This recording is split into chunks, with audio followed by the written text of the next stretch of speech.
अथ मंत्रपाठः।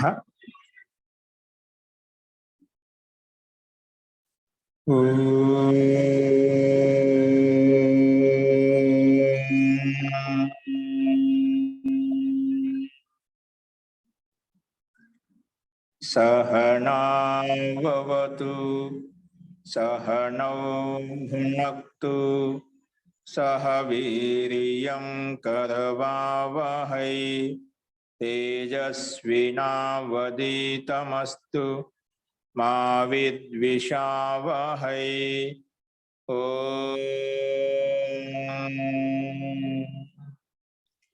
शांति शांति शांति।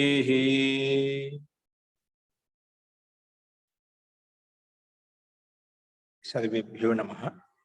अंदरिकी नमस्कारम अंडी। మనము న్యాయ దర్శనంలో 1వ అధ్యాయము 1వ ఆహ్నికం చెప్పుకుంటున్నాము. అందులో నిన్న మనము 13వ సూత్రం వరకు మనం చూశాము. నేనేం చెప్పుకున్నామంటే మనము 12 ప్రమేయాల్లో ఆత్మ విషయం చెప్పుకున్న తర్వాత శరీరం అనే విషయాన్ని చెప్పుకున్నాము. శరీరం అంటే ఏమిటంటే చేష్టేంద్రియార్థాశ్రయ శరీరం అని చెప్పాం. అంటే చేష్టాకి ఆశ్రయం ఏదైతే ఉందో, ఇంద్రియాలకు ఆశ్రయం ఏదైతే ఉందో, అర్థాలకు విషయాలకు ఆశ్రయం ఏదైతే ఉందో దాన్ని శరీరం అంటామని చెప్పి చెప్పుకున్నాము. అలాగే ఈ శరీరం ఉంది, కానీ ఆ భోగాలను అనుభవించడానికి సాధనాలు ఏంటివి అని, భోగ సాధన ఏంటివి అని అడిగినప్పుడు గ్రాణ రసన చక్షుష్ త్వక్ శ్రోత్రాని ఇంద్రియాని భూతేభ్యః. ఈ భూతాల చేత ఈ గ్రాణేంద్రియము, రసనేంద్రియము, చక్షు ఇంద్రియము, త్వగింద్రియము, శ్రోత్రేంద్రియము ఇవన్నీ కూడా ఉత్పన్నమవుతాయని చెప్పుకున్నాము. కానీ ఈ భూతాల చేత ఉత్పన్నమవుతాయి కదా, ఏ భూతం చేత ఏ ఇంద్రియం ఉత్పన్నమవుతుంది అని చెప్పడం కోసం, స్పష్టత కోసం ఇక్కడ క్రమంగా యథా వినియోగం మళ్ళీ కాని పునర్ ఇంద్రియాని కారణాన్ని, కానీ పునః ఇంద్రియ కారణాన్ని, ఆ ఇంద్రియాల కారణం ఏంటి? ఇంద్రియాలు చెప్పావు కదా, గ్రాణేంద్రియము, రసనేంద్రియం అని చెప్పి, ఆ ఇంద్రియాలకు కారణం ఏంటంటే ఏ భూతాల చేత ఉత్పన్నమవుతాయి, వాటి యొక్క కారణాలు ఎన్ని అడిగినప్పుడు ఆ భూతాల యొక్క పేరు కూడా నామోల్లేఖన పూర్వకంగా ఇక్కడ కింద చెప్పబడింది. పృథివ్యాపస్తేజో వాయురాకాశమితి భూతాని. పృథివీ ఆపస్తేజో వాయురాకాశమితి భూతాని అని ఇక్కడ కూడా నామోల్లేఖన పూర్వకంగా ఈ ఇంద్రియాలకు కారణాలు అంటే పృథివీ మహాభూతం చేత గ్రాణేంద్రియము, జల మహాభూతం చేత రసనేంద్రియము, అలాగే తేజో మహాభూతం చేత చక్షురింద్రియము, వాయు మహాభూతం చేత త్వగింద్రియము, అలాగే ఆకాశం చేత శ్రోత్రింద్రియము ఇవన్నీ ఉత్పన్నమయ్యాయి అని చెప్పి ఇక్కడ మనం చెప్పుకున్నాం. ఎందుకు ఈ సూత్రం చెప్పబడింది అంటే, ఇక్కడ భూతాలు విభాగం ఎందుకు చేయబడ్డాయంటే ఇక్కడ స్పష్టత కోసం, సులభంగా అర్థం చేసుకోవడం కోసం, ఏ భూతం చేత ఏ ఇంద్రియం ఏర్పడింది అనే విషయాన్ని, ఏ ఇంద్రియం ఉత్పన్నమైందని చెప్పడం కోసము ఇక్కడ మనం విభాగం ద్వారా తెలుసుకున్నామని చెప్పుకున్నాం. ఏంటంటే ఇమేత్తు కలు, అవి ఏంటంటే విభాగం ద్వారా తెలుసుకునేట్టు మన స్పష్టత ఏమిటంటే ఏం తెలుసుకుంటామంటే దానికి 14వ సూత్రంలో గంధ రస రూప స్పర్శ శబ్దాహ పృథివ్యాది గుణాహ. ఈ గంధము, రసము, రూపము, స్పర్శము, శబ్దం అనేటివి పృథివ్యాది గుణ, ఈ పంచభూతాల యొక్క గుణాలు అంటాము. పృథివిలో గంధ గుణం ఉంది, నీటిలో రసగుణం ఉంది, అగ్నిలో రూపగుణం ఉంది, అలాగే వాయువులో స్పర్శ గుణం ఉంది, అలాగే ఆకాశంలో శబ్ద గుణం ఉంది. పంచభూతాలకు గుణాలు. అలాగే తదర్థాహ, ఇవి తదర్థాహ అంటే ఇంద్రియాలకు అర్థాలు కూడా. అంటే ఇంద్రియాలు అంటే ఏంటివి మనం చెప్పిన గ్రాణేంద్రియం. గ్రాణేంద్రియంలో ఏముంది? గ్రాణేంద్రియం యొక్క పని ఏంటి? గంధాన్ని గ్రహించడం. రసనేంద్రియం యొక్క పని ఏంటి? రసాన్ని గ్రహించడం. అలాగే రూపేంద్రియం యొక్క పని ఏంటి? రూపాన్ని గ్రహించడం అంట. చక్షుంద్రియం యొక్క పని ఏంటంటే రూపాన్ని చూడటం, గ్రహించడం అంట. అలాగే త్వగింద్రియం యొక్క పని ఏంటంటే స్పర్శంగా తెలుసుకోవడం అన్నమాట. స్పర్శేంద్రియం దాని యొక్క విషయం అనమాట. అలాగే నెక్స్ట్ వచ్చేసి శ్రోత్రేంద్రియం యొక్క విషయం ఏంటంటే శబ్దము అని చెప్పి చెప్పుకున్నామంట. ఈ రకంగా ఆ ఇంద్రియాల యొక్క విషయాలు కూడా ఇవి పృథివీ యొక్క గుణాలు, ఇవే ఇంద్రియాల యొక్క విషయాలు కూడా అని చెప్పి ఇక్కడ యథాక్రమార్థం అని చెప్పి చెప్పుకున్నాం. పృథివ్యాదినం యథా వినియోగం గుణాహ ఇంద్రియాణం యథాక్రమార్థ విషయాహ ఇది. ఇంద్రియాలకు విషయాలు, అది పృథివ్యాదికి యథాక్రమంగా ఇవి గుణాలు కూడా. అవి మనం ఈ రకంగా ఇంతవరకు చూసాము.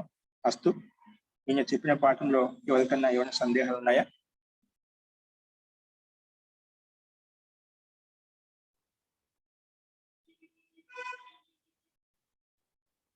ఓకే అండి.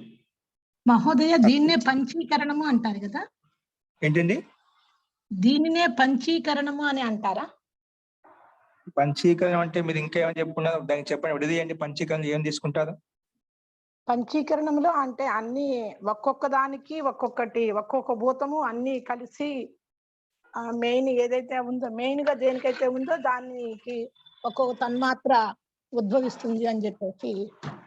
అన్ని కలిసి కాదు, ఒక్కొక్క మహాభూతం నుంచి ఒక్కొక్క ఇంద్రియం మీద పడుతుంది అన్నమాట. అందుకే మనం విడిగా చెప్పుకున్నాం కదా, ఏంది ఏ దాంతో ఉత్పన్నమైంది. పృథ్వీ మహాభూతం చేత గ్రానేంద్రియమే ఉత్పన్నం అవుతుంది, కానీ రసనేంద్రియం కానీ చక్షురేంద్రియం కానీ ఇవన్నీ ఉత్పన్నం కావట.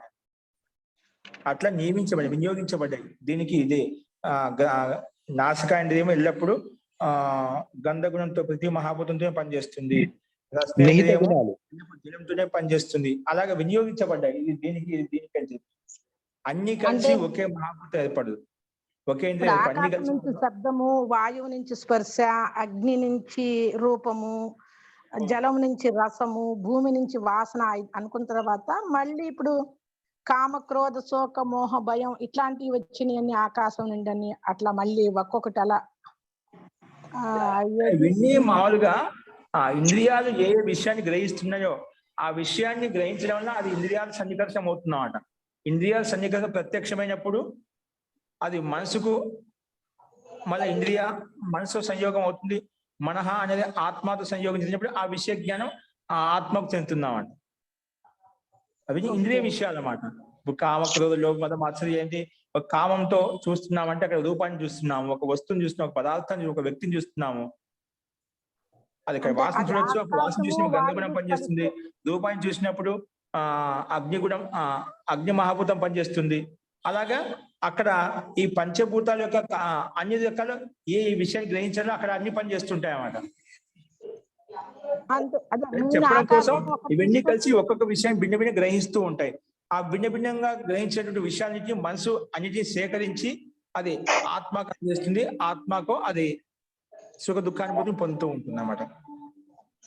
ఓకే మహోదయ. అంటే మామూలుగా ఆకాశము వాయువు వల్ల వచ్చేది కామం అని, ఆకాశము మరియు అగ్ని నుంచి వచ్చేది క్రోధం అని అలా చెప్తారు కదా, అట్లా అనేమో. అట్లా అన్ని అంటే ఒక రకరకాలుగా ఒకే దాంట్లో అన్ని మిశ్రమం అయిపోయి, ఒక వాయువులో అన్ని మిశ్రమం అయిపోయి, ఇప్పుడు ఆకాశము జలము కలిస్తే వచ్చేది మోహం అని, ఆకాశము పృథ్వీ కలిస్తే వచ్చేది భయం అని. ఇంకా విషయం రాలే కదమ్మా, అది చెప్పడానికి వ్యాఖ్యానం చేస్తారు, అది వచ్చినప్పుడు చెప్తానండి. ఓకేనా? ఓకే అండి. అది ఎట్లా మీకు అది తర్వాత మీకు సూత్ర భాష్యంతో మీకు చూపిస్తాను. ఓకేనా? ఆ రకం ఏం లేదు, అక్కడ ఇంద్రియాలు పనిచేస్తున్నాయి కాబట్టి అంత తీవ్రంగా పనిచేస్తున్నాయి మీకు అలా అనిపిస్తుంది. దీంట్లో దీనివల్ల ఇది వచ్చింది, దీనివల్ల ఇది వచ్చింది అని చెప్పి. అది ఆత్మకి ఏ విధమైనటువంటి సంస్కారం, ప్రవృత్తి, ఏ విధమైన కర్మ ధర్మాధర్మ సంస్కారం చేస్తుంది దాన్ని బట్టి ఆ సంస్కారం ఉంటుందో దాని అనుగుణంగా పనిచేస్తూ ఉంటుంది. అది మీకు ఆ విషయం వచ్చినప్పుడు మీకు ప్రస్తావిస్తాను. ఓకేనా? అస్తు అండి. సరే, మీకు ఇంకెవరికైనా సందేహాలు ఉన్నాయా? లేవు మహోదయ. అస్తు. ఇప్పుడు చెప్పండి మరి, ఇక్కడ మనము శరీరం గురించి చెప్పుకున్నాం. ప్రమేయాల్లో రెండవ ప్రమేయం ఏంటి? శరీరం అని చెప్పుకున్నాం కదా. ఆ శరీరం ఏ రకంగా అది ఆశ్రయంగా ఉంటుంది? శరీరం అనేది ఏ రకంగా ఆశ్రయంగా ఉంటుంది మనం చెప్పుకున్నా. ఏం చెప్పుకున్నాం?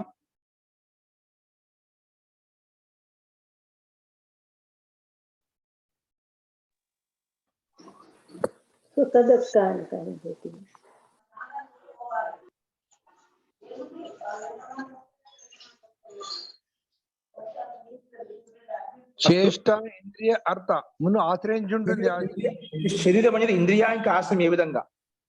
శరీరం అనేది ఇంద్రియాలకు ఆశ్రయం ఏ విధంగా?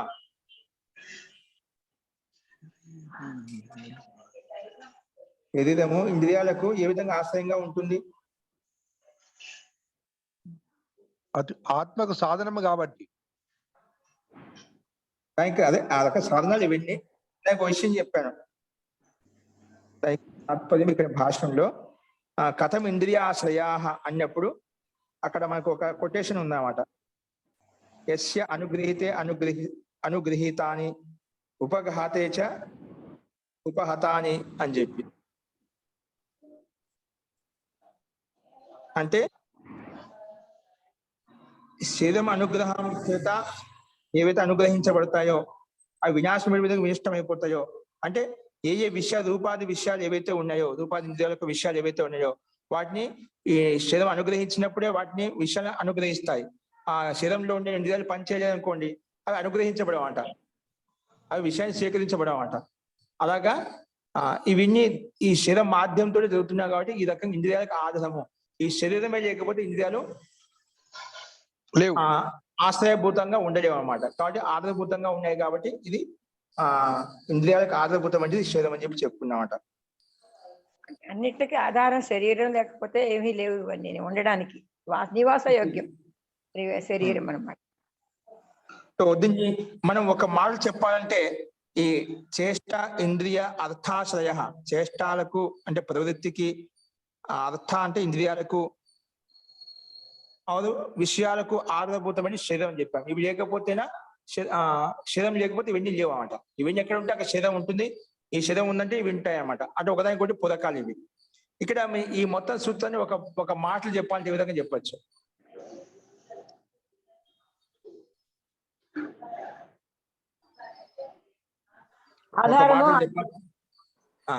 దీని యొక్క అభిప్రాయాన్ని కార్యకారణ సంబంధం అనొచ్చా?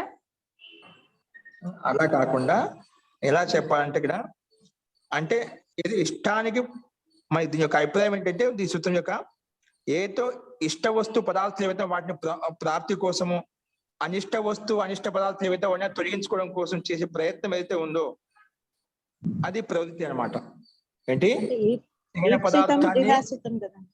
ఇష్టమైన పదార్థాన్ని గ్రహించడం కోసము, అనిష్టమైన పదార్థాన్ని త్యాగం చేయడం కోసము చేసే ప్రవృత్తే చేష్ట అయితే ఉందో ఆ చేష్ట అనుకున్నాము. అలాగే उसका ఆధారం ఏంటి? ఈ శరీరం అన్నమాట. ఈ చేష్టకి ఆధారం ఏంటి? శరీరము. అందుకే ఇక్కడ ఆశయభూతంగా శరీరాన్ని మనం తీసుకున్నాం. అదే విధంగా ఈప్సితము జిహాసితము అని చెప్పారు కదా, అదే కదా ఓపెన్ చేసి చెప్పాలి. అదే విషయం చెప్పనమాట.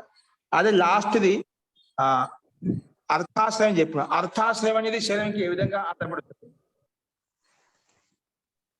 అర్థాలు అంటే విషయాలు ఏ విధంగా ఆశ్రయంగా ఉంటాయి శరీరానికి? ఇంద్రియములు గుణములు కలిసి ఉన్నాయి కాబట్టి ఆశ్రయం ఉంచుంటాయి. వాసన రూపంలో ఉంటాయి, సంస్కార రూపంలో. అలా కాకుండా దీన్ని ఎలా చెప్తామంటే గంధాది విషయాలు ఉన్నాయి. గంధ రూప స్పర్శ రసగంధాలు, గంధ రూప రస స్పర్శాలు ఏవైతే ఉన్నాయో ఇంద్రియాల గుణములు, వాటి ఇంద్రియాల యొక్క విషయాలు అన్నమాట.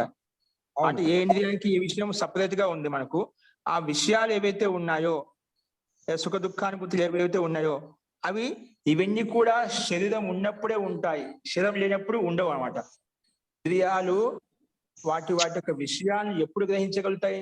శబ్ద స్పర్శ రూప రసగంధాలను వాటి యొక్క విషయాలు ఉన్నప్పుడు మాత్రమే, శరీరం ఉన్నప్పుడు మాత్రమే ఇంద్రియాలు వాటి యొక్క విషయాలను గ్రహిస్తాయి, సంగ్రహిస్తాయి.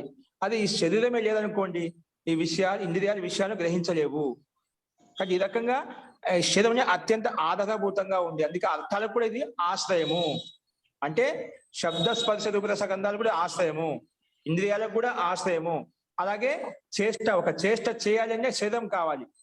కానీ చేష్ట కూడా అంటే క్రియకు కూడా ఆశ్రయము. ఇవి లేకపోతే, శరీరమే లేకపోతే ఈ చేష్ట ఉండదు. శరీరమే లేకపోతే ఇంద్రియాలు లేవు. శరీరమే లేకపోతే మనకి విషయాలు కూడా లేవు. విషయం గ్రహిస్తే అవి కూడా లేవు. కాబట్టి ఈ రకంగా ఆధారభూతం అంటే ఆశ్రయభూతంగా అందుకే ఈ రకంగా ఉంది అని చెప్పి చేష్ట ఇంద్రియ అర్థాశ్రయ వీటన్నిటికీ ఆధారభూతం అంటే శరీరము. ఇవి లేకపోతే ఇంద్రియాలు కూడా ఇంద్రియాలు వాటి యొక్క విషయాన్ని గ్రహించలేవు. ఇవి లేకపోతే అంటే శరీరం లేకపోతే ఇంద్రియాలు కూడా లేవు. ఆ శరీరం లేకపోతే చేష్ట కూడా లేదు. చేష్ట కూడా చేయలేం, కదలికలు చేయలేము. చేష్ట ఎక్కడ చేస్తాము? ఎక్కడైతే శరీరం ఉంటుందో, ఆత్మయుక్తమైన శరీరం ఉంటుందో. శరీరం అంటే కేవలము ఆత్మరహితమైన శరీరం కాదు, ఆత్మయుక్తమైనటువంటిది. జీవనావస్థలో జీవాత్మ ఎప్పుడైతే ఉంటుందో అట ఆత్మయుక్తమైన శరీరంలో చేష్ట కలుగుతుందన్నమాట. కాబట్టి ఆత్మ శరీరంలో ఉన్నప్పుడే మనకు ఆ చేష్ట చేస్తాం, కదలికలు ఉంటుంటాం. ఆ శరీరమే లేకపోతే మనలో చేష్ట అనేది ప్రవృత్తి అనేది ఉండదు, కర్మ అంటూ ఏమి చేయలేము అనమాట. కాబట్టి ఈ రకంగా ఇది శరీరం అనేది ఈ మూటికి ఆశ్రయంగా ఉంటుంది. ఇవి లేకపోతే లేవు, శరీరం లేకపోతే లేవు అని చెప్పి చెప్పుకున్నామట. సరే, శరీర మాధ్యం కలు ధర్మ సాధనం అని ఒక మాట ఉన్నట్టుంది కదండి. అవును, అక్కడ కూడా ఆద్యం అంటే మొదలు శరీరమే, అది దాని వల్లనే మీరు ధర్మాన్ని కానీ ఏది కానీ చేయగలుగుతారండి. శరీరమే ముఖ్యంగా అంటే దీనికి ప్రాధాన్యత చెప్తున్నాం అంటే ఇది లేకపోతే అసలు ఏమి లేవు మేము మిగతా. అదే శరీరం లేకపోతే ఏది లేదు కదా, ఇంద్రియాలు లేవు, విషయాలు లేవు, ఏది లేదు.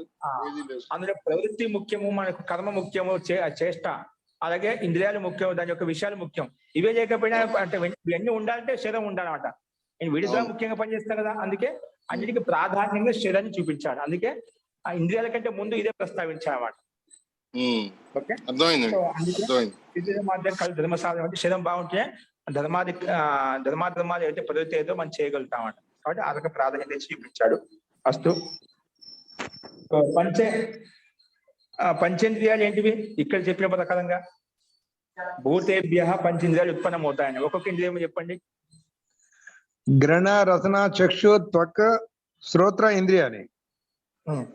గ్రహణ అంటే నాసిక, ఇంద్రియం. నాసిక గ్రహణము.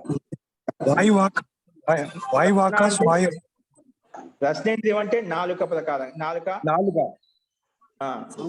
చక్షు అంటే కన్నులు. త్వక్ అంటే శరీరము. శ్రోత్రం అంటే చెవి. ఈ 5 ఇంద్రియాలు ఈ రకంగా తీసుకోవాలి పంచ జ్ఞానం అని చెప్పి. అస్తు, సో వీటిలో ఏ ఏ భూతం చేత ఏ ఏ ఇంద్రియం ఉత్పన్నమైంది? వేరే వాళ్ళు చెప్పండి. శరీరాన్ని ఇంద్రియం అనరు కదా, శరీరాన్ని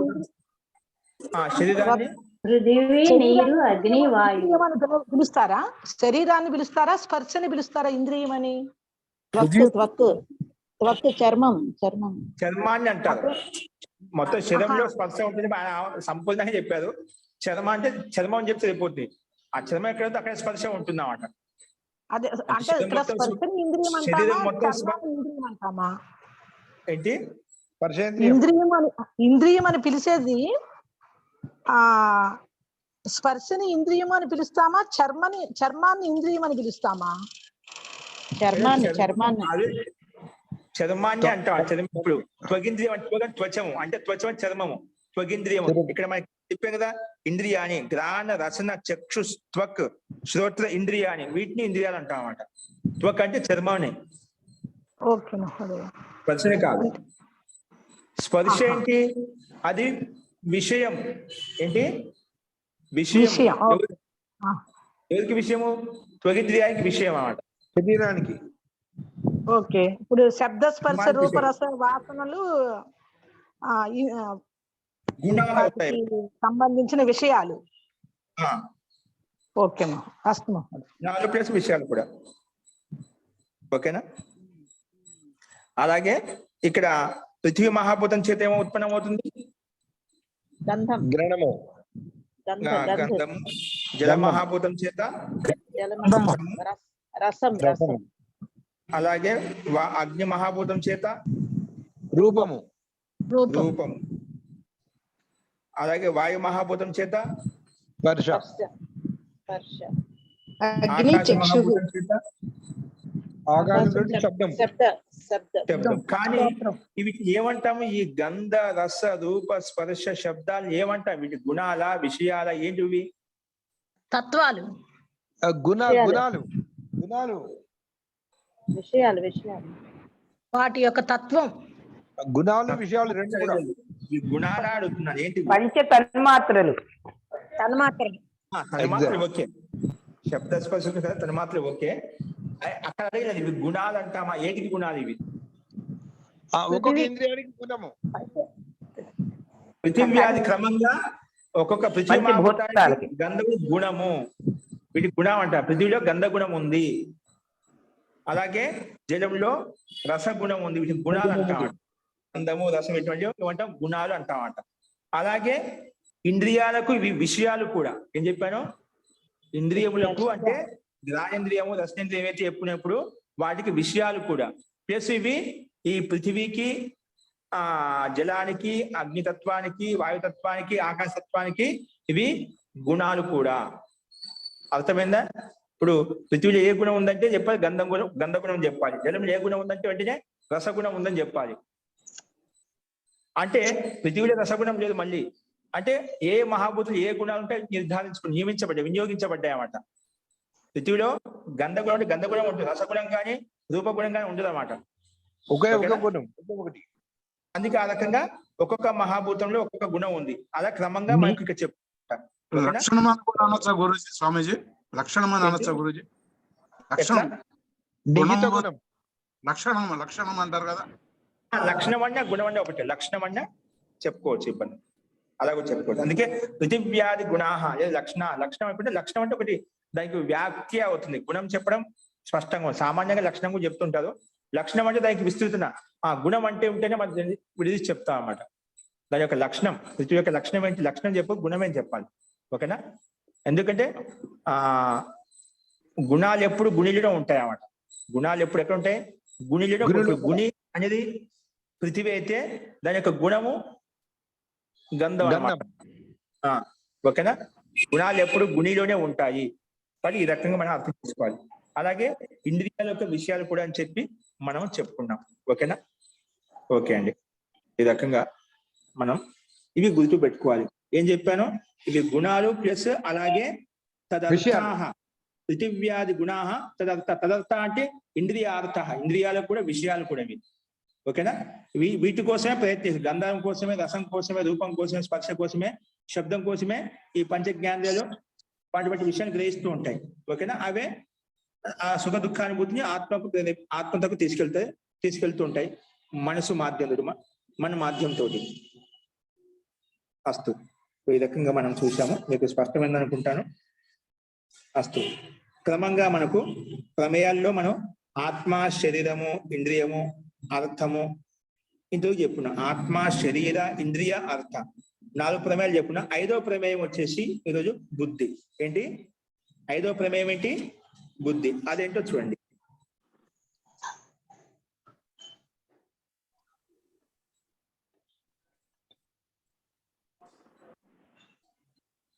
ఐదో ప్రమేయం ఏంటి?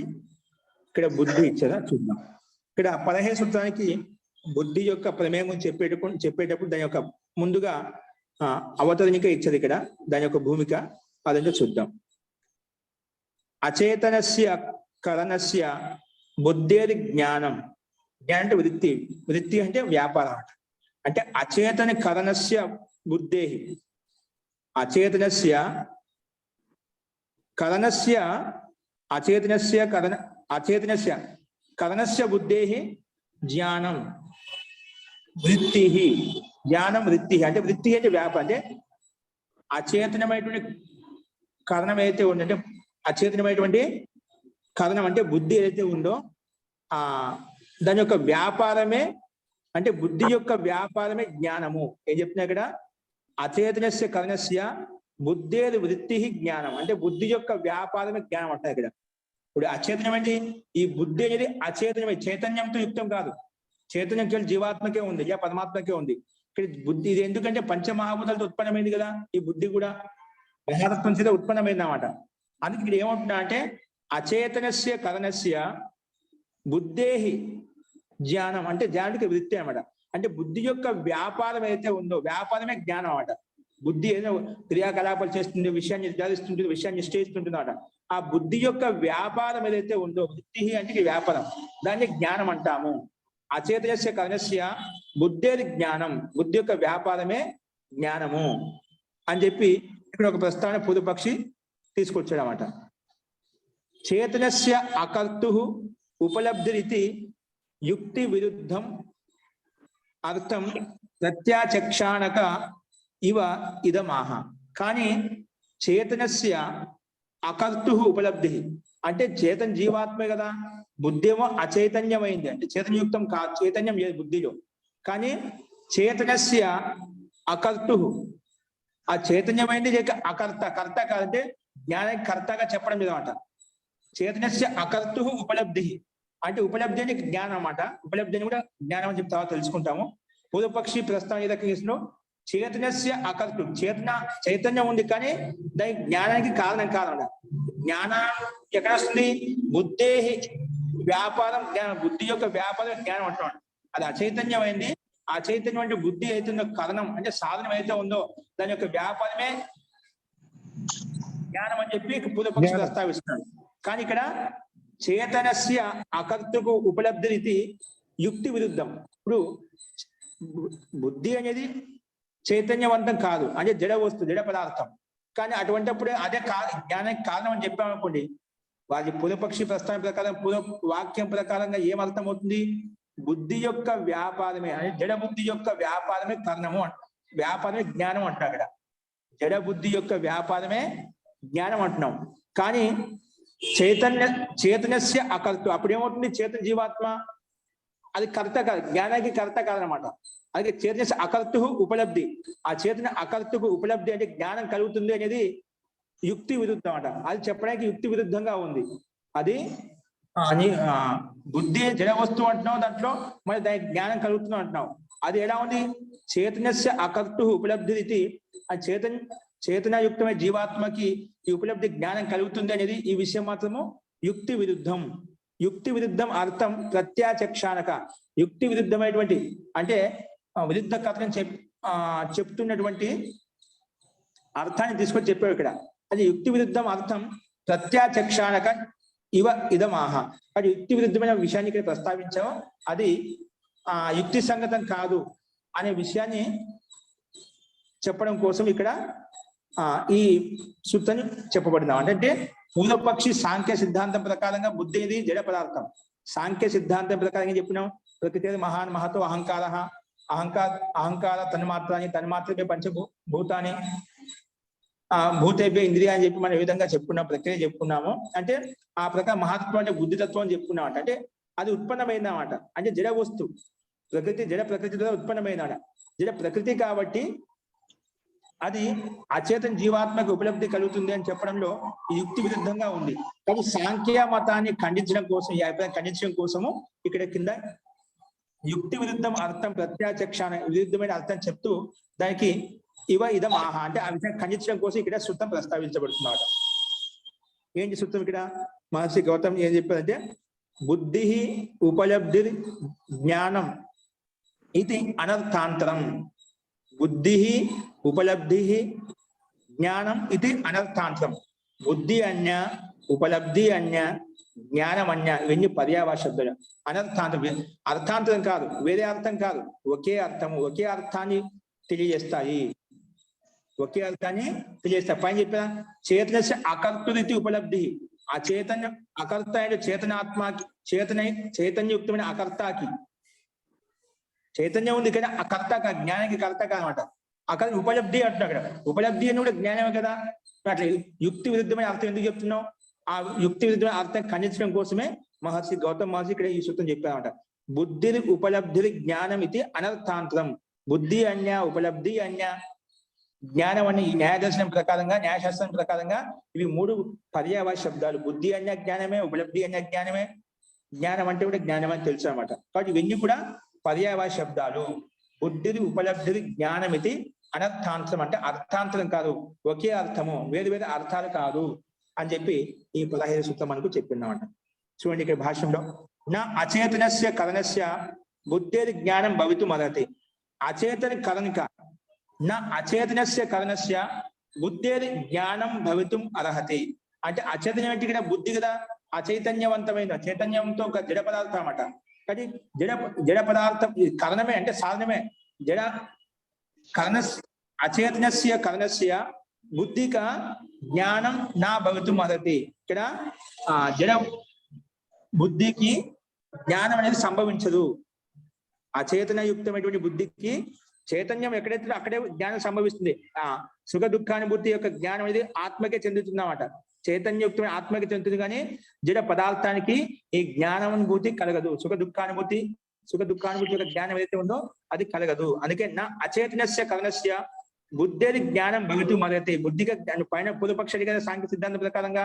అంటే పూర్వపక్షి ఏం చెప్పాడు, అచేతనస్య కరణస్య బుద్ధేది జ్ఞానం వృత్తి అని చెప్పి, అంటే బుద్ధి యొక్క వ్యాపారమే జ్ఞానం అని చెప్తున్నామాట. అంటే ఇక్కడ బుద్ధినే ఆత్మగా ఆత్మగా పరిగిస్తున్నామాట.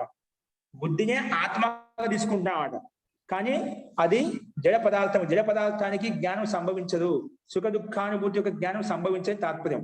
అక్కడ బుద్ధి యొక్క వ్యాపారమే జ్ఞానం. అంటే అక్కడ బుద్ధే కర్త అయిపోతుందన్నమాట. జీవాత్మ కర్త కాదు. అది పూర్వపక్షి యొక్క అభిప్రాయం ప్రకారంగా. కాబట్టి ఇక్కడ బుద్ధి అనేది జడ పదార్థము, సాధనము. దానికి జ్ఞానం ఎప్పుడు సంభవించదు. సుఖ దుఃఖానుభూతి యొక్క జ్ఞానం అయితే ఉందో అది సంభవం కాదు. అందుకే చెప్పాడు నా అచేతనస్య కరణి బుద్ధి జ్ఞానం నా భవితుం అర్హతి. తద్హి చేతనం స్యాత్. అదేది చేతనం స్యాత్, ఏది చేతనం ఉంటుందో దానికి బుద్ధి యొక్క జ్ఞానం కలుగుతున్నమాట. అజ్ఞానం కలుగుతుంది. చేతనం స్యాత్ తద్హి చేతనం స్యాత్. అది చైతన్యంతో ఉంటుందో దానికే ఆ బుద్ధి సుఖ దుఃఖానుభూతి యొక్క జ్ఞానం అవుతుందో అది అనుభూతి కలుగుతుందన్నమాట. కానీ ఏకశ్చ అయం చేతనో దేహేంద్రియ సంఘాత వ్యతిరిక్త ఇది. కానీ ఏకశ్చ అయం చేతనో, ఈ చేతనం ఎక్కడ ఉంటుంది, దేహ ఇంద్రియ సంఘాత, అంటే దేహము ఇంద్రియ యొక్క సంఘాతం అయితే ఉందో దేహేంద్రియ సంఘాతం యొక్క అతిరిక్తంగా, అంటే దేహము ఇంద్రియ యొక్క సంఘాతం కంటే భిన్నమైంది ఈ చైతన్యవంతమైంది జీవాత్మ. ఇది భిన్నంగా ఉంటుందన్నమాట అని ఒక శాస్త్రంలో ఇలా చెప్పండి. ఏకశ్చయం చేతన దేహ ఇంద్రియ సంఘాత సమూహం, అంటే దేహము ఇంద్రియాలకు సంఘాతం చేత, అంటే శరీరంలో ఉండే ఇంద్రియాలు యొక్క సంఘాత సమూహం అయితే ఉందో దానికంటే భిన్నమైంది. దేహ ఇంద్రియ సంఘాత వ్యతిరిక్త, అంటే భిన్నమైంది ఈ చైతన్యం, అంటే జీవాత్మ. చైతన్యం అంటే ఆత్మను మనం పరిగణించుకోవాలి. ఇది ప్రమేయ లక్షణార్థస్య వాక్యస్య అన్యార్థ ప్రకాశనం ఉపపత్తి సామర్థ్యాత్ ఇది. కాబట్టి ఈ రకంగా ప్రమేయ లక్షణార్థస్య వాక్యస్య, ప్రమేయ లక్షణంతో యుక్తమైనటువంటి వాక్యార్థానికి అర్థ ప్రకాశనం ఉపపత్తి సామర్థ్యాత్. ఇది ఈ ప్రమేయ లక్షణాలు ఏదైతే మనము బుద్ధి అని చెప్పుకున్నాం, భోగ బుద్ధి అని చెప్పిన కదా. ఈ భోగ బుద్ధి ఎదురు కలుగుతుంది, భోగ బుద్ధి అని చెప్పి మనం ముందు చెప్పుకున్నాం. సామాన్య సంకేత భాషాకారం చెప్పిన ప్రకారంగా బుద్ధి అంటే భోగో బుద్ధి అని చెప్పినమాట. ఇది ఎక్కడ వెళ్తుంది, ఈ ప్రమేయం మనము ఆత్మకి అనుభూతి కలుగుతున్నమాట. ఈ భోగ బుద్ధి అనేది భోగం యొక్క అనుభూతి అని ఎవరు కలుగుతుంది, బుద్ధి మాధ్యంతో, బుద్ధి యొక్క సాధనంతో జీవాత్మకే కలుగుతుంది. అలాగే ప్రమేయ లక్షణార్థస్య వాక్యస్య అన్యార్థ ప్రకాశనం ఉపపత్తి సామర్థ్యం చేతనే అది మనకు జీవాత్మకే వర్తిస్తుంది. జడ బుద్ధికి ఈ జ్ఞానం కలగదు. అంటే దీనికంటే దేహాతిరిక్తంగా, దేహ ఇంద్రియం సంఘాతం కంటే భిన్న వ్యతిరిక్తంగా ఒక జీవాత్మ ఉంది. ఆ జీవాత్మనే ఈ సుఖ దుఃఖానుభూతి యొక్క జ్ఞానం కలుగుతుంది. అంటే ఆ బుద్ధి మాధ్యం చేత, జడ బుద్ధి సహాయం చేత అది ఇంద్రియ సన్నికర్షణ అయితే జ్ఞానం కలుగుతుందో ఆ జ్ఞానం మనసుతో సంయోగం చెందినప్పుడు మనసు పోయి ఆత్మకు అందజేస్తున్నమాట. కాబట్టి ఆ రకంగా సుఖ దుఃఖానుభూతి యొక్క వేదన అనేది, ప్రతిస్పందన అనేది జీవాత్మలో వర్తిస్తుంది. కాబట్టి అక్కడ వాక్యస్య అన్యార్థ ప్రకాశం, ఇదే ఆత్మ యొక్క ప్రకాశం ఉపపత్తి సామర్థ్యాది, అది దాని యొక్క సామర్థ్యం అనేది భిన్నమైనటువంటి అతిరిక్తమైనటువంటి జీవాత్మను స్వీకరించినప్పుడే సాధ్యమవుతుంది అని చెప్పి ఇక్కడ, అందుకే బుద్ధి యొక్క తత్వాన్ని తెలుసుకోవాలి మనం ఇక్కడ అని చెప్పి ఇక్కడ ప్రస్తావించబడినమాట. అస్తు ఇలా చెప్పిన తర్వాత అంటే ఇక్కడ యుక్తి విరుద్ధమైన కథను ఏం చెప్పాడనా, అచేతన యుక్తమైనటువంటి బుద్ధి ఈ యొక్క వ్యాపారమే జ్ఞానం అని చెప్పాం కదా. కాదు, బుద్ధి యొక్క వ్యాపారం కాదు ఇది. ఆత్మ యొక్క వ్యాపారమే. ఆత్మకి సాన్నిధ్యం సహాయకంగా ఉండే సాధనం చేత ఆ జ్ఞానాన్ని అనుభూతిని పొందుతుంది. ఈ జ్ఞానం అంతా ఆత్మకే ఉంటుంది అని సాంఖ్య సిద్ధాంతం ఇక్కడ ఖండించామట. సాంఖ్య పైన చెప్పిన ప్రశ్న ఈ విధంగా ప్రస్తావించడం ప్రశ్నను పూర్వపక్షి, అది అచేతన్ జీవాత్మ యొక్క కార్యం కాదు, చైతన్య జీవాత్మ యొక్క కార్యము. అంటే ఈ బుద్ధి యొక్క వ్యాపారం అనేది చేతన్ జీవాత్మ ప్రేరణ ద్వారా అది ఆ బుద్ధి సహాయం చేత, కారణం సాధనం కాదు, దాని సహాయం చేత ఆ విషయాన్ని గ్రహిస్తుంది అని చెప్పి ఈ సూత్రం ప్రస్తావించింది. అందుకే బుద్ధి అన్న ఉపలబ్ధి అన్న జ్ఞానం ఇవన్నీ కూడా 3 పర్యాయ శబ్దాలు, భిన్నార్థం కాదు, ఒకే అర్థం సంకేతిస్తాయి. ఇక్కడ బుద్ధి అంటే మనము జ్ఞానం అని చెప్పిన, బుద్ధి అంటే బుద్ధింద్రియం కాకుండా జ్ఞానం తీసుకోవాలి. ఆ జ్ఞానం వెతికి చెందుతుంది అంటే ఆత్మకే వర్తిస్తుంది, ఆత్మకే ఈ జ్ఞానానుభూతి కలుగుతుంది. భోగ బుద్ధి అని ఎందుకంటే భోగానుభూతి అనేది కేవలము జీవాత్మకే చెందుతుంది, జీవాత్మకే అనుభూతి కలుగుతుంది. ఇది జడ ప్రకృతితో యుక్తమైనటువంటి జడ బుద్ధికి ఇది సాధ్యం కాదు అని ఇది యొక్క అభిప్రాయం అన్నమాట. ఫస్ట్ మొత్తానికి ఇక్కడ బుద్ధి, ఉపలబ్ధి, జ్ఞానం ఇవన్నీ కూడా 3 పర్యాయ శబ్దాలు. అంటే బుద్ధి అనే జ్ఞానమే, ఉపలబ్ధి అనే జ్ఞానమే, జ్ఞానం అనే జ్ఞానమే. ఇవన్నీ అనర్థాంతం, ఇవన్నీ భిన్నమైనవి కాదు, ఒకే అర్థాన్ని సూచిస్తాయి, ఒకే లక్షణం చెప్తాయి. అందుకే ఆ చేతనస్య అకర్తది ఉపలబ్ధి ఇక్కడ ఆ చేతన ఉపలబ్ధి కూడా ఎక్కడ అవుతుందో ఆ చేతన జీవాత్మ కలుగుతుంది, అకర్త కాదు కర్తని అని చెప్పి ఇక్కడ చెప్పబడింది అన్నమాట.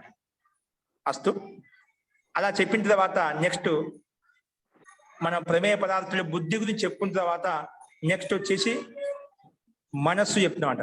ఆత్మ, శరీరము, ఇంద్రియము, అర్థము, బుద్ధి, తర్వాత ప్రమేయం ఏంటి? మనస్సు, మనః. ఆ మనస్సు అంటే చెప్తున్నాయి ఇక్కడ. మనసు గురించి చెప్తున్నా అంటే మనసు ఉంది అంటే ముందు మనసు గురించి తెలుసుకోవాలి. మనసు ఉందని ఎలా తెలుస్తుంది మనకు? అక్కడ కొన్ని లక్షణాలు చెప్పారు. ఇక్కడ 16 సూత్రం భూమిక రూపంలో స్మృతి, అనుమాన, ఆగమ, సంశయ, ప్రతిభ, స్వప్న, జ్ఞాన, ఊహాహ, సుఖాది ప్రత్యక్షం, ఇచ్ఛాదయశ్చ మనసో లింగాని. ఇప్పుడు మనం ఏ విధంగా ఆత్మ యొక్క అస్తిత్వం ఉంది, ఆత్మ ఉంది ఎలా తెలుస్తుంది?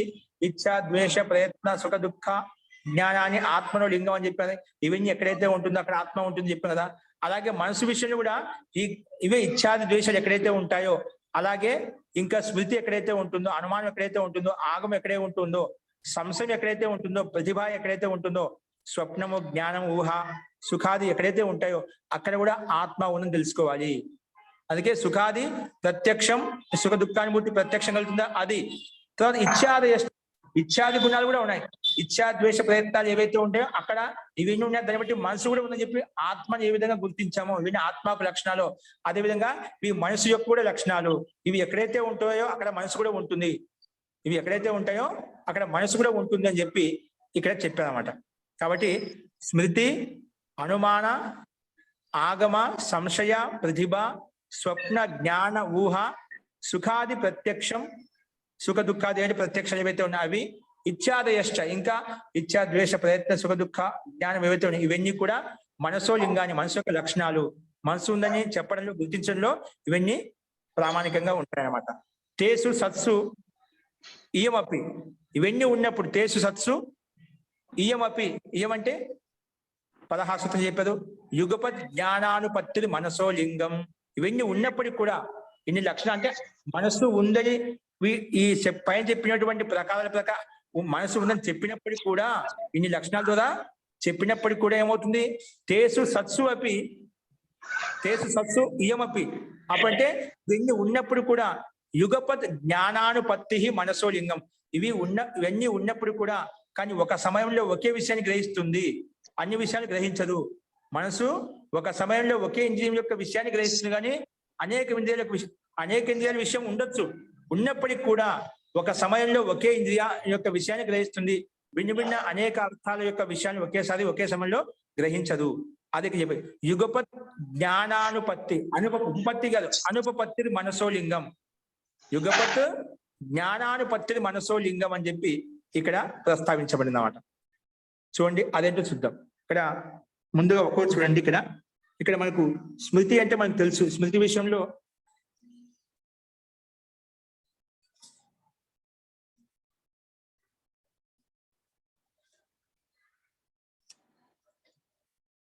అస్తు సో స్మృతి విషయంలో మనం ఒక్కటి చూస్తూ వచ్చామట. అంటే స్మృతి అనేది మనకు ఏదైనా ఒక విషయాన్ని గ్రహించినప్పుడు, ఒక విషయాన్ని తెలుసుకున్నప్పుడు ఖచ్చితంగా ఇవన్నీ ఉంటాయన్నమాట. మనసు ఉన్నప్పుడు సంభవిస్తాయి. ఒక స్మృతి కలుగుతుంది అంటే ఒక విషయాన్ని ఇప్పుడు చూసాము, తర్వాత అదే విషయాన్ని మళ్ళీ ఏం చూసినప్పుడు ఆ స్మృతి మనకు గుర్తుకు వస్తుందన్నమాట. ఆ స్మృతిని బట్టి ఏమవుతుంది, అక్కడ మనసు ఉందని చెప్పి మనం తెలుసుకుంటామట. అంటే మనసు లేకుండా స్మృతి రాదన్నమాట. మనసు ఉంది కాబట్టి స్మృతి కలుగుతుందన్నమాట. మనకు అది పూర్వ స్మరణ మనకు గుర్తుకు వస్తుందన్నమాట. అలాగే అనుమానం ద్వారా కూడా మనకు మనసు ఉందని చెప్పుకుంటామట. ఎలాగా అనుమానం ద్వారా కూడా, ఎందుకంటే ఇవన్నీ సాధన అనమాట. ఆత్మకి ఆంతరంగికంగా ఉన్నట్టు సాధన అనమాట ఈ మనసు అనేది. ఇది బాహ్య కర్మేంద్రియం కాదు కానీ అంతః కర్మేంద్రియం అంట. ఈ ఇంద్రియ సాధనం చేత, ఈ మనసుని ఇంద్రియ సాధనం చేత అవన్నీ కూడా ఆత్మకు సంకేతించబడతా. అంటే ఇక్కడ మనసు ఉందని చెప్పి తెలుస్తున్నామట. కాబట్టి అనుమానం ద్వారా తెలుసుకుంటాము. ఆగమం శబ్ద ప్రమాణం గురించి తెలుసుకుంటాము. ఆ శబ్ద ప్రమాణం ఉంది కాబట్టి దాన్ని బట్టి కూడా మనకు ఈ మనసు ఉందని చెప్పి తెలుసుకుంటామట. అని ఇవన్నీ మనసుకే, మనసు లేకుండా ఇవన్నీ సంభవించు అనమాట.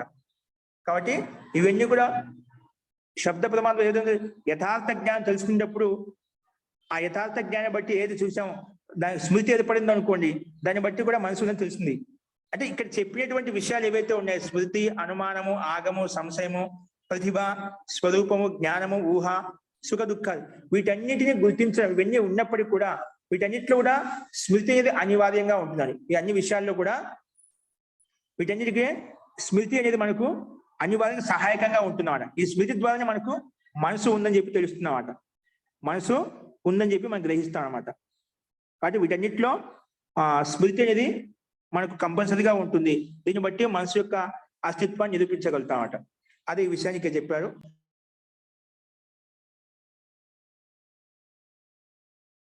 ఈ విషయం మనకు సూత్రం ద్వారా చూడండి. ఇక్కడ యుగపత్ జ్ఞానానుపత్తి మనసో లింగం అంటే ఏంటంటే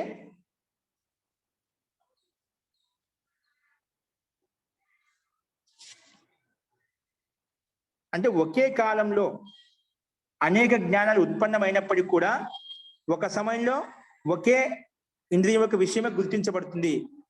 యుగపత్ అంటే ఒకేసారి, ఒకేసారి గుర్తించబడడం, ఒకేసారి ఉత్పత్తి కలగదు. అంటే జ్ఞానం యొక్క ఉత్పత్తి కలిగి అంటే అనేక ఇంద్రియాల యొక్క విషయాలు ఏవైతే ఉన్నాయో, ఇప్పుడు మన పంచ జ్ఞానేంద్రియాల చేత, కర్మేంద్రియాల చేత మనం అనేక విషయాలు, అనేక రూపాలు, అనేక రకమైనటువంటి విషయాలను గ్రహించామన్నమాట. పైన చెప్పిన విధంగా మనం అనేక విషయాలు ఉన్నాయి. ఇంద్రియాలకు విషయాలు ఏవైతే ఉన్నాయో వాటి యొక్క స్మృతి అనేకంగా ఉన్నాయి.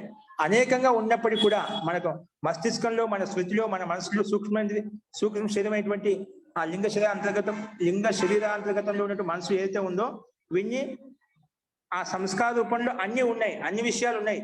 అన్ని ఉన్నప్పటికీ కూడా ఒక సమయంలో ఒక స్మృతి ద్వారా ఒకే విషయాన్ని గుర్తించగలుగుతుంది, కానీ ఒకే సమయంలో అన్ని విషయాన్ని గుర్తించలేదు. ఉన్నప్పటికీ కూడా ఒక సమయంలో ఒకే విషయాన్ని గ్రహిస్తుంది. అందుకే యుగపత్ జ్ఞానానుపత్తి, యుగపత్తులు ఒకేసారి జ్ఞానం అనేది ఉత్పన్నం కాదు. అది ఎక్కడ అట్లా ఒక సమయంలో మనసు ఒకే విషయాన్ని గ్రహిస్తుంది, అనేక విషయాలను గ్రహించదు. కాబట్టి మనసు శీఘ్రంగా పనిచేస్తుంది కాబట్టి అలా అనిపిస్తుంది. వాస్తవంగా ఒకే సమయంలో ఒకే విషయాన్ని గ్రహిస్తుంది, కానీ ఒకే సమయంలో అనేక విషయాన్ని గ్రహించదు. ఇప్పుడు మనం మాట్లాడుతున్నాం, చూస్తున్నాం, వింటున్నాము అని అనిపిస్తున్నాం అంట. అన్ని అనిపించినప్పుడుగా ఈ పనులు ఇంత వేగంగా జరుగుతూ ఉంటాయి. అలా వేగంగా జరగడం వల్ల అలా మనకు అనిపిస్తుంది, కానీ వాస్తవంగా అక్కడ ఒక సమయంలో అంత తీవ్రంగా మనసు పనిచేస్తూ ఉంటుంది. అలాగా ఒకేసారి జరుగుతుందా అనిపిస్తుంది, కానీ ఒకేసారి జరగదు. ఇది మనకి ఇక్కడ సూత్రం మహర్షి గౌతమ మహర్షి యొక్క ప్రమాణం మనకు స్పష్టంగా దీన్ని చూపించవచ్చు అన్నమాట. కాబట్టి యుగపత్ జ్ఞానానుపత్తి మనసో లింగం అని చెప్పి ఇక్కడ చెప్పబడింది. అదేంటో కింద భాష చెప్పుకోండి మళ్ళీ. ఇక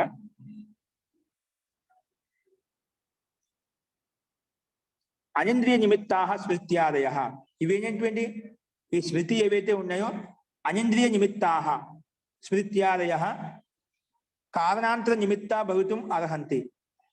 కారణాంతర నిమిత్తా భవితుం అర్హంతి. ఇవన్నీ ఏవైతే ఉన్నాయో అనింద్రియ నిమిత్త అంటే బాహ్యేంద్రియ నిమిత్తాలు కావట. పంచ జ్ఞానేంద్రియ, పంచ కర్మేంద్రియాలు ఇవన్నీ బాహ్యేంద్రియ నిమిత్తం అట. కానీ మనసు ఆంతరికేంద్రియం అట. మనది అంతఃకరణంలో ఇంద్రియం ఉందన్నమాట.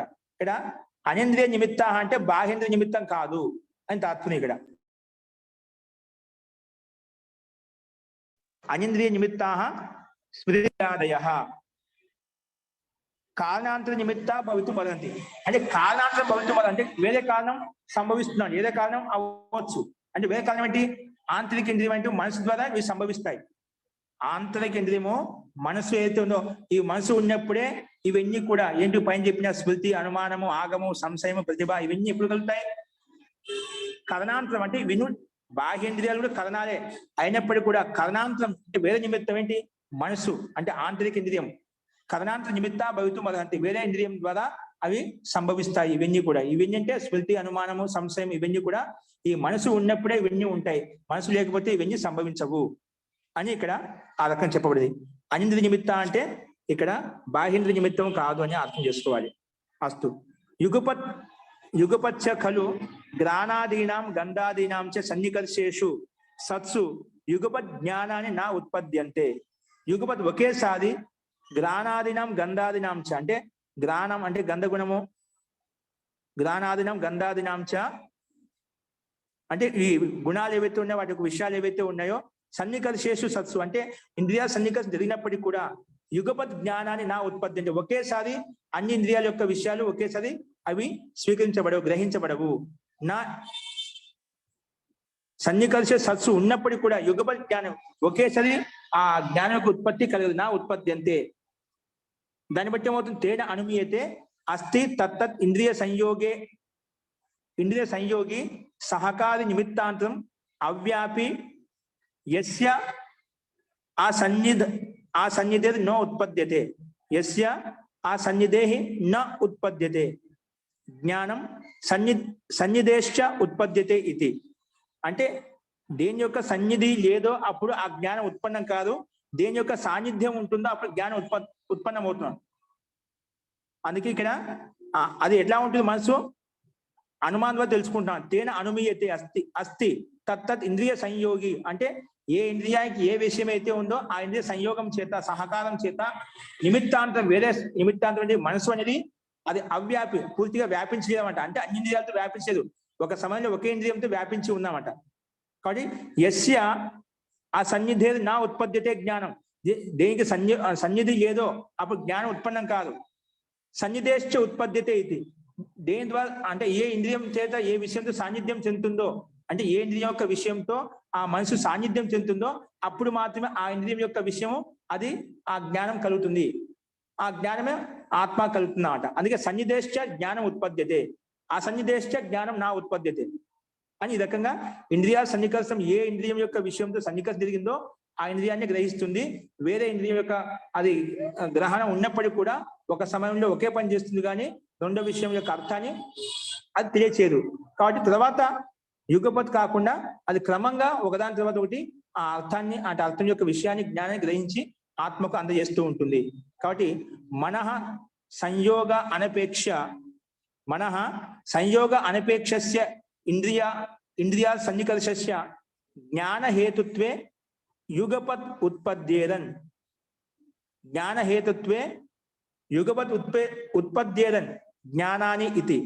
ఇక్కడ మనః సంయోగ అనపేక్ష, మనం అనేది సంయోగం అంటే ఇంద్రియ సంయోగం లేకుండా, ఇంద్రియ సంయోగం అపేక్ష లేకుండా ఇంద్రియార్థ సన్నికర్ష, ఇంద్రియా సన్నికర్ష ఏదైతే ఉందో అదే విషయం ఇక్కడ ఓపెన్ చేసేప్పుడు మనః సంయోగ అనపేక్షస్య అంటే ఇంద్రియార్థ సన్నికర్షస్య జ్ఞాన హేతుత్వలో యుగపత్ ఉత్పద్యేరన్ అంటే జ్ఞానం సంపాదించడంలో అవి ఒకేసారి గ్రహిస్తుంది. ఆ మనసు అనేది చక్షు ఇంద్రియం ద్వారా ఏదైతే విషయాన్ని గ్రహించిందో, ఆ రూపేంద్రియం ద్వారా ఇంద్రియాల ద్వారా ఏ విషయాలు ఏవైతే ఉన్నాయో వాటి ద్వారా మనకు ఆ విషయం గ్రహించినప్పటికీ కూడా, అంటే గ్రాణేంద్రియం ద్వారా, రసనేంద్రియం ద్వారా, చక్షు ఇంద్రియం ద్వారా, త్వగింద్రియం ద్వారా వాటి యొక్క ఇంద్రియాల యొక్క విషయాలు ఏవైతే ఉన్నాయో వాటి యొక్క జ్ఞానం, అన్నిటి యొక్క జ్ఞానం ఆ మనసుకు ఉంటుందన్నమాట. మనసుకు ఉన్నప్పటికీ కూడా ఒక సమయంలో ఒక ఇంద్రియం యొక్క విషయాన్ని గ్రహిస్తుంది. మనః సంయోగ అనపేక్షస్య అంటే ఇంద్రియా సన్నికర్ష జ్ఞాన హేతు, జ్ఞానానికి హేతు అయితే ఉంటుంది, కారణంగా ఉంటుంది. కాబట్టి ఆ జ్ఞాన హేతు యుగపత్ ఉత్పత్తి ఇవన్నీ కూడా ఒకేసారి అంటే అన్ని విషయాల జ్ఞానం ఆ మనసు యొక్క సాన్నిధ్యంలో ఉంటాయి, తెలుస్తుంది. యుగపత్ ఉత్పత్తి జ్ఞానాన్ని ఇది అంటే జ్ఞానానికి కారణంగా ఇవన్నీ ఒకేసారి ఉత్పన్నం అవుతాయి. కానీ అది అనుభూతి అనేది అంటే ఉత్పన్నం కావాలంటే ఒక ఇంద్రియం యొక్క విషయం ఇది ఆ మనసు సంకేతం తెలుస్తుంది అన్నమాట. అలా పంచ జ్ఞానేంద్రియాల యొక్క విషయాలు ఏవైతే ఉన్నాయో ఆ పంచ జ్ఞానేంద్రియాల యొక్క విషయాలు కూడా అవన్నీ కూడా మనసుకు తెలుస్తాయి. ఆ మనసు ఒకేసారి గ్రహిస్తుంది. కానీ అది ఆ జ్ఞానానుభూతి అంటే విషయం వచ్చింది కానీ మనసు అన్ని విషయాలను గ్రహించినాడ. కానీ ఆ విషయం యొక్క జ్ఞానం అది ఆత్మకి ఎప్పుడు చెందుతుంది? ఒక సమయంలో ఒకే ఇంద్రియం యొక్క విషయం ఏతుందో దాన్ని మాత్రం చూసినప్పుడే అది చెందుతుంది. కానీ ఒకేసారి అన్ని విషయాలు గ్రహించబడవు. జ్ఞానము కారణం మనసు ఉంటుంది, కానీ ఆ మనసు మాధ్యమంతో ఒకేసారి అన్ని ఇంద్రియాల యొక్క జ్ఞానం ఒకేసారి ఆత్మకు చెందదు. ఒక సమయంలో ఒకేసారి ఉత్పన్నం అవుతుంది అని చెప్పి ఈ సూత్రం యొక్క అభిప్రాయాన్ని ఇక్కడ మనం చెప్పుకున్నామండి. అస్తు ఈ రకంగా తో జ్ఞాన హేతుత్వ యుగపత్ ఉత్పత్తియడం జ్ఞానాన్ని, జ్ఞానానికి కారణంగా ఉన్నప్పటికీ ఇవన్నీ మనసు అన్నిటిని గ్రహించినప్పటికీ కూడా ఒక సమయంలో ఒకే ఇంద్రియ యొక్క అర్థాన్ని అది తెలియజేస్తుంది. ఒకే సమయంలో అన్ని విషయాలను అన్ని జ్ఞానాన్ని తెలియచేయదని చెప్పి ఈ సూత్రం యొక్క అభిప్రాయం అంట. యుగపత్ జ్ఞానాన్ని అనుత్పత్తి మనసో లింగం అని చెప్పి చెప్పిన. యుగపత్ అనేది ఒకేసారి జ్ఞానోత్పత్తి కలగదు. అలా ఎక్కడైతే ఉంటుందో దాన్ని మనసుగా పరిగణించాలి. ఈ మనసు ఉన్నప్పుడే ఇవన్నీ స్మృతి కానీ అనుమానం కానీ ఇవన్నీ మనం సుఖ దుఃఖానుభూతి కానీ ప్రతిభ కానీ స్వప్న జ్ఞానం కానీ ఇవన్నీ ఉంటాయి. ఈ మనసు లేకుండా ఇవన్నీ ఉండవు. ఇవన్నీ యొక్క జ్ఞానం ఎలా తెలుస్తుందంటే క్రమంగానే తెలుస్తుంది. ఒక సమయంలో ఒకే విషయం యొక్క జ్ఞానం తెలుస్తుంది అని చెప్పి ఈ సూత్రం చెప్పిందన్నమాట. అస్తు ఒక చిన్న సూత్రం చూడండి. ఇలా చెప్పిన తర్వాత క్రమప్రాప్తాతు ప్రవృత్తి. ఇప్పుడు నెక్స్ట్ క్రమప్రాప్తి మనసు చెప్పి మనసు తర్వాత ఏముంది? ప్రవృత్తి ఉందన్నమాట. ప్రమేయంలో నెక్స్ట్ ప్రమేయం ప్రవృత్తి. క్రమప్రాప్తాతు క్రమప్రాప్తమైనటువంటి ప్రమేయం ఏంటి? ప్రవృత్తి. ప్రవృత్తి అంటే ఏమిటంటే ప్రవృత్తి వాగ్ బుద్ధి శరీర ఆరంభ. అంటే ప్రవృత్తి అంటే మనం చెప్పిన క్రియ కర్మ ధర్మాధర్మ కర్మ చేస్తాడు, అక్కడ ప్రవృత్తి ఉంటుందన్నమాట. ప్రవృత్తి అంటే ఇక్కడ ఏం చెప్పారంటే వాక్ బుద్ధి శరీరం ఇవి ఎక్కడైతే ఆరంభం అవుతాయో అక్కడ ప్రవృత్తి ఉంటుందా. ఇవేంటి ఎక్కడైతే వాక్ ఉంటుందో, ఎక్కడైతే బుద్ధి ఉంటుందో, ఎక్కడ శరీరం ఉంటుందో అక్కడ ప్రవృత్తి ఉంటుందన్నమాట. అందుకే ఇక్కడ చెప్పారు చూడండి, మనో అత్ర బుద్ధి రీతి అభిప్రేతం. ఇక్కడ మనశ్శబ్ది చేత బుద్ధి అని చెప్పి అర్థం చేసుకోవాలి. సందర్భం ఇక్కడ మనో అత్ర బుద్ధి రీతి అభిప్రేతం. బుద్ధిగా మనసు ఏదైతే ఉందని బుద్ధిగా తీసుకోండి. బుద్ధి అంటే బుద్ధితే అనేనైతే బుద్ధి అంటే దేని ద్వారా తెలుసుకుందని బుద్ధి అంటాం. దేని ద్వారా తెలుసుకుందని బుద్ధి అంటాం. బుద్ధితే అనేనైతే బుద్ధి. సో అయం ఆరంభ, అది ఇక్కడ ఆరంభిస్తున్నాడు. ఏంటి? శరీరేణ వాచ మనసాచ పుణ్య పాపశ్చ దశవిధ. శరీరం చేత వాక్కు చేత మనసు చేత పుణ్యాలు పాపాశ్చ దశవిధ. మనం ముందు రెండో సూచన చెప్పుకున్నామంట. జీవాత్మ మనిషి శరీరం చేత 10 పాపాలు చేస్తాడు, వాక్కు చేత కూడా 10 చేస్తా అని చెప్పి చెప్పుకునేదా. అంటే పుణ్యాలు 10 రకాలు ఉన్నాయి, పాపాలు కూడా 10 రకాలు ఉన్నాయన్నమాట. అలాగా అవి ఎలా చేస్తే శరీరేణ వాచ మనస అని చెప్పి మనం చెప్పుకున్నాం. శరీరం చేత మనసు చేత వాక్కు చేత 10 రకాల కర్మలు చేస్తాం. పుణ్యకర్మలు చేస్తాం, పాపకర్మలు చేస్తాం. కాబట్టి ఇక్కడ శరీరేణ వాచ మనసాచ పుణ్య పాపశ్చ దశవిధ 10 రకాల పుణ్య పాప కర్మలు చేస్తాము. తద్ ఏతద్ కృత భాష్యం ద్వితీయ సూత్రే ఇది. దీని యొక్క భాష్యం శరీరం చేత ఏ పాపాలు చేస్తామో, వాక్కు చేత ఏ పాపాలు చేస్తామో, మనసు చేత ఏం పాపాలు చేస్తామని చెప్పి మనం రెండో సూత్రం చెప్పుకున్నామట. అక్కడ ఏం చెప్పుకున్నాము? శరీరం చేత ఏం చేస్తాము? శుభకర్మలు చేస్తాము. శరీరం చేత దానం చేస్తాము, అంటే పరిత్రాన్ని సేవ చేస్తాము, అంటే రక్షిస్తాం అన్నమాట. శరీరం చేసేటువంటి పుణ్యకర్మలు. శరీరం చేత ఏం చేస్తాము? దానం చేయడము, ఎవరైనా రక్షించడము, ఎవరికైనా సేవ చేయడం. వాక్కు చేత ఏం చేస్తాము? ఈ 3 కర్మలు. శరీరం చేసే పుణ్యకర్మలు 3: దానము, పరిత్రాణము, పరిచరణం అని చెప్పుకున్నాం. అలాగే వాక్కు చేత ఏం చేస్తాం? పుణ్యకర్మలు సత్యం మాట్లాడము, హితం చెప్పడము, ప్రియమైనటువంటి అంటే వచనాలు చెప్పడము, స్వాధ్యాయం చేయడము. ఇవన్నీ 4: సత్యం, హితం, ప్రియం, స్వాధ్యాయం. ఈ 4 కూడా మనం ఉత్తమ కర్మ వాక్కు ద్వారా చేస్తాం అన్నమాట. వాణి ద్వారా చేసేటువంటి పుణ్యకర్మలు. అలాగే మనసుతో ఏం చేస్తాము? దయ, స్పృహ, శ్రద్ధ. ఇవి 3 కర్మలు. మనసు లేదా దయ, ప్రాణి పట్ల దయ ఉంటుంది, స్పృహ ఉంటుంది అంటే కోరిక వాటి పట్ల, ప్రాణి పట్ల, ఇంకా శ్రద్ధ ఉంటుంది. ఈ రకంగా 10 రకాల కర్మలు పుణ్యకర్మలు చేస్తామట. శరీరం చేత వాక్కు అంటే శరీరం చేత 3, వాక్కు చేత 4, మన మనసు చేత 3. ఈ రకం 10 రకాల శుభకర్మలు చేస్తామంట. అవి పుణ్యకర్మలు. అశుభ కర్మలు ఏం చేస్తాము? అశుభ కర్మలు ఏంటంటే శరీరం చేత హింస చేస్తాము, దొంగతనం చేస్తాము, అంటే అన్యాయంగా మైథున కర్మలు చేస్తాము, అధర్మంగా అన్యాయపూర్వకంగా ఇవన్నీ ఆచరిస్తామంట. హింస, అస్థేయ, ప్రతిసిద్ధ మైథునాని అని చెప్పి చెప్పుకున్నామంట. ఇవి శరీరం ద్వారా చేసేటువంటి 3 కర్మలు పాప కర్మలు. హింస, అస్థేయము, ప్రతిసిద్ధ మైథునాని. అలాగే వాక్కు చేత ఏం చేస్తాము పాపాలు? వాక్కు చేత అనితం అంటే అబద్ధాలు చెప్పడం, పరుసు కఠోరంగా మాట్లాడము, సూచన నిందించడము, అసంబద్ధాన్ని అసంబద్ధమైన ప్రలాపం చేయడం అంట. అంటే సంబద్ధం లేకుండా అసంబద్ధంగా ప్రలాపం చేయడం అంట. ఈ రకంగా వాక్కు ద్వారా చేసేటువంటి 4 కర్మలు పాప కర్మలు. అలాగే మనసా ఏం చేస్తాం పాపకర్మలు? పరద్రోహం, ఇతరులకు ద్రోహం చేయడము, పరద్రవ్యాభిప్స అంటే ఇతరుల యొక్క ద్రవ్యాన్ని కావాలని కోరుకోవడం. మన మీద ఆ వస్తువు మీద, ఆ పదార్థం మీద, ఆ వ్యక్తి మీద అధికారం లేదు, కానీ కావాలని మనసులో కోరుకోవడం, ఇది కూడా పరద్రవ్య అభిప్స. ఇతరుల యొక్క ద్రవాన్ని కావాలని కోరుకోవడం ఇది కూడా పాపమే అనమాట. నాస్తిక్యం, ఇంకా వేదము, వేదానుకుల గ్రంథాలను స్వీకరించకపోవడము, ఆత్మ లేదు, శరీరమే ఆత్మాన్ని పరిగించడము, ఆత్మ తత్వాన్ని స్వీకరించకపోవడం అన్నమాట. నాస్తికని ఈశ్వరు యొక్క అస్తిత్వం లేదని చెప్పి స్వీకరించే వాళ్ళు నాస్తిక వాళ్ళు ఎవరైతే ఉన్నారో. ఈ రకంగా మనసుతో చేసేటువంటి 3 కర్మలు. ఈ రకంగా కూడా 10 రకాల పాపకర్మలు అన్నమాట. ఇవి శరీరం చేత హింస, అస్థేయము, ప్రసిద్ధమైన కర్మలు చేస్తాము, వాక్కు చేత అనృతము, పరుషము, సూచన, అసంబద్ధాన్ని ఈ 4 కర్మలు చేస్తాము. మనసుతోటి పరులకు ద్రోహం చేయడము, పరుల యొక్క ద్రవ్యాలను కావాలని కోరుకోవడము, అలాగే నాస్తికత, ఈశ్వరు యొక్క అస్తిత్వాన్ని స్వీకరించకపోవడము. ఇటువంటి 10 రకాల కర్మలు మనం చేస్తామట. ఇవన్నీ శరీరేణ వాచ మనసాచ పుణ్య పాపశ్చ దశ విధ అని చెప్పుకున్నదా, ఈ రకాల ప్రారంభం చేస్తాం. ఇవి ఎక్కడ ఉంటాయి? మనో అట్లా బుద్ధిరీతి అభిప్రాయం చెప్పుకున్నదా, బుద్ధితే అనేది బుద్ధి అని చెప్పిన. ఇవి అంటే ఇక్కడ ప్రవృత్తి ఎక్కడ ఉంటుంది? వాక్కు, బుద్ధి, శరీరం ఎక్కడైతే ఉంటాయి ఇవన్నీ ప్రవృత్తం అవుతాయి అన్నమాట. అదే విషయాన్ని ఈ సూత్రంలో మనం చెప్పుకున్నాం అన్నమాట. అస్తు. సో ఈ రకంగా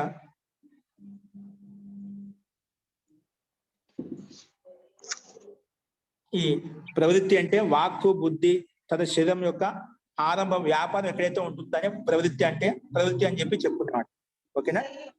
వాక్కు, బుద్ధి, శరీరం యొక్క వ్యాపారం ఎక్కడైతే ఉంటుందో అదే ప్రవృత్తి.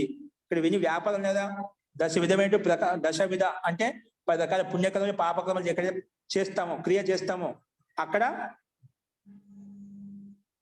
ఈ ప్రవృత్తి అనే ఉంటుందన్నమాట. అంటే ఇవి ఎక్కడైతే ఉంటాయో అక్కడ మాత్రమే ఈ ప్రవృత్తి ఉంటుంది. అంటే ఇవన్నీ శరీరము, బుద్ధి ఇవన్నీ లేకపోతే ఇవన్నీ ఉండవన్నమాట. అంటే శరీరం ఉంది కాబట్టి, ఇంద్రియాలు ఉన్నాయి కాబట్టి ఈ ప్రవృత్తి కూడా ఉందన్నమాట. కాబట్టి ఇవన్నీ ఆరంభం ఎక్కడైతే ఉంటుందో, వ్యాపారం ఎక్కడైతే ఉంటుందో దాన్ని ప్రవృత్తి అంటామని చెప్పి ఇక్కడ ఈ రకంగా చెప్పుకున్నాడు. కాబట్టి ప్రవృత్తి అంటే ఏమిటి? వాక్, బుద్ధి, శరీరారంభ ప్రవృత్తి. వాక్కు, బుద్ధి, శరీరం యొక్క వ్యాపారం ఎక్కడైతే ఉంటుందో దాన్ని ప్రవృత్తి అంటామని చెప్పి ఇక్కడ చెప్పుకున్నాం. ఇక్కడ ఇవి ఎక్కడైతే ఉంటాయో వీటి ద్వారా మనం 10 రకాల కర్మలు చేస్తాము. ఆ 10 రకాల కర్మలు ఏంటి? పుణ్యకర్మలు కావచ్చు, కర్మలు కావచ్చు, అవి ఏంటో మనం చెప్పుకున్నాం. ఓకే, అది ఇక్కడ సంకేత మాత్రం ద్వారా చెప్పబడింది. అది ఈ రకంగా ప్రవృత్తి యొక్క అభిప్రాయాన్ని మనం చెప్పుకున్నాము. అస్తు. ఈ రకంగా చూసాము. నెక్స్ట్ ఇంకా దోషం అంటే ఏమిటి, ప్రేత్యాభావం అంటే ఏమిటి, క్రమంగా ప్రమేయాల్లో ఏవైతే మిగిలి ఉన్నాయో అవి తర్వాత చూద్దామండి. అస్తు. ఇంకా మీకు ఎవరికైనా సందేహం ఉంటే కూడా మనం మనతో పాటు అయిపోయినాక చూద్దాము. ఇంకా ఎక్కువగా సందేహాలు అంటే రేపు చూద్దామండి. అస్తు. మంత్రపాఠ. ఓం సర్వే భవంతు సుఖినః, సర్వే సంతు నిరామయాః, సర్వే భద్రాణి పశ్యంతు, మా కశ్చిత్ దుఃఖభాగ్ భవేత్. ఓం శాంతి శాంతి శాంతిః. సర్వేభ్యో నమః. అందరికీ నమస్కారం అండి. నమస్తే మహోదయ. నమస్తే మహోదయ. నమస్కారం మహోదయ.